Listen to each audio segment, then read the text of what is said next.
सोचत एही लेल गए तो हर बेटा कर कई गटकरा चरण कमल सो मेल गए माँ हमने रहब बदलेल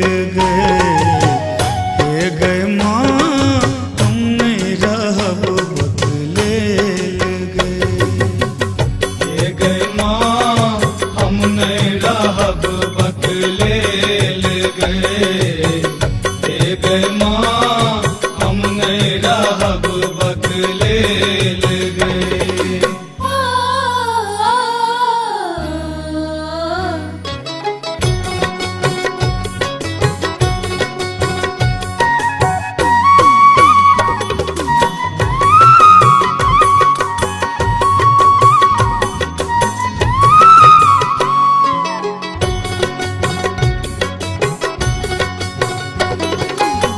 सब हक सुधी तू लैते रहै छै ई जग तोरे खेल गए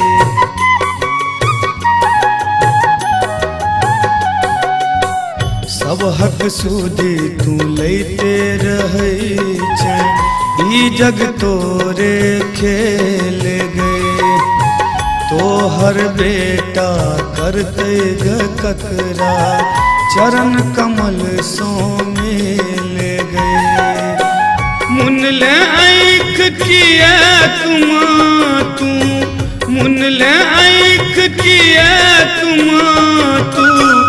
कई बेर हमरा बेर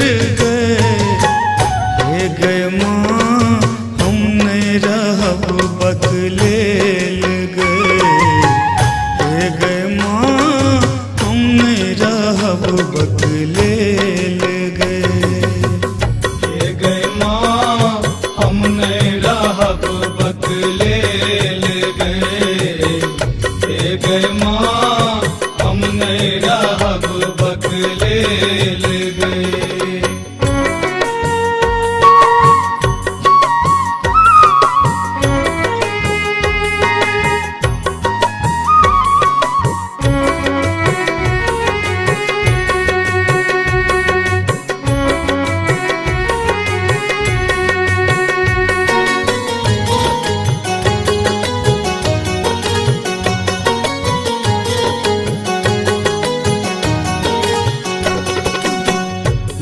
अपराधे त करी सदा हम सब ठां बेरम बेर गए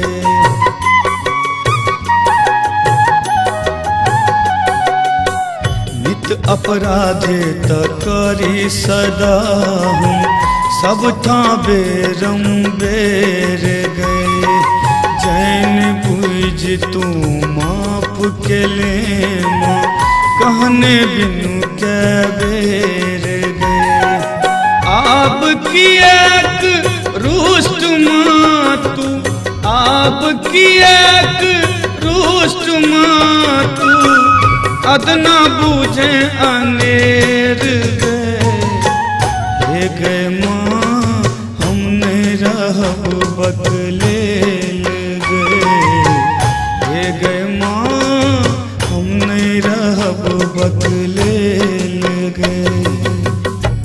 गए माँ हम नहीं रहब बदलेल गए माँ हम नहीं रहब बदलेल गए।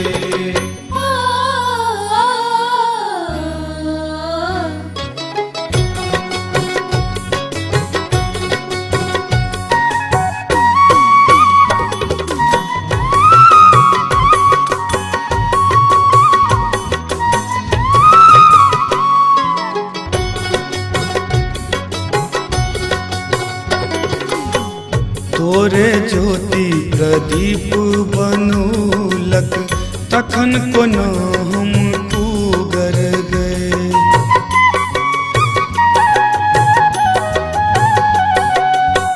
तोरे ज्योति प्रदीप बनूलक तखन कोना हम कुगर गए तोहर पुत्र कहबी तो मांगे, कोना रहब हम डूगर गए। दयामयी जग जननी के पुत, दयामयी जग जननी के पुत, रहना सकत ढहलेल गए। हे गए माँ हम नहीं रहब बकलेल गए। हे गए माँ हम नहीं रहब बकलेल गए।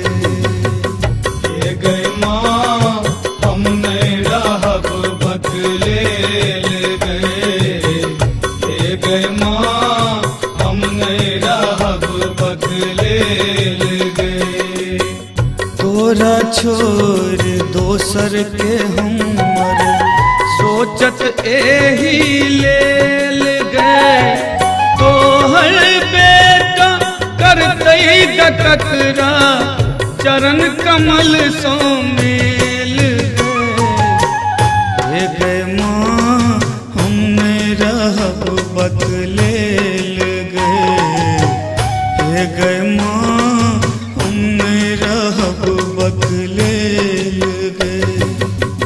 हे गए माँ हम नहीं रहब बकलेल गए। हे गए माँ हम नहीं रहब बकलेल गए। हे गए माँ हम नहीं रहब